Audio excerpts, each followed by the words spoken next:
Good morning. এখন বাজে সকাল 9টা, আর 9টার সময় এটা হচ্ছে তার ভিউ। মানে পুরো কুয়াশায় ঢেকে গেছে একদম। আর একটু আগে মানে 1 ঘন্টা আগেও কিচ্ছু দেখা যাচ্ছিল না, এখন তাও একটু দেখা যাচ্ছে। মানে মনে হচ্ছে আমরা কোনো পাহাড়ে চলে এসেছি। মানে দার্জিলিং সাইডে থাকি, যদিও আমি থাকি আসানসোল চিত্তরঞ্জনের সাইডে। তো এখানে ঠান্ডা ভীষণ হয়, সাথে একটা পাহাড়ি ইমেজ এখানে আছে।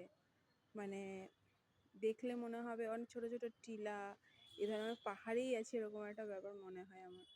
মাইথন সামনে, চোখের সামনে একটা পাহাড়ি ইমেজ সবসময় ঘোরাঘুরি করে।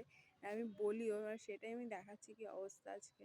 মানে লিটারেলি দেখা যাচ্ছে না কিছু।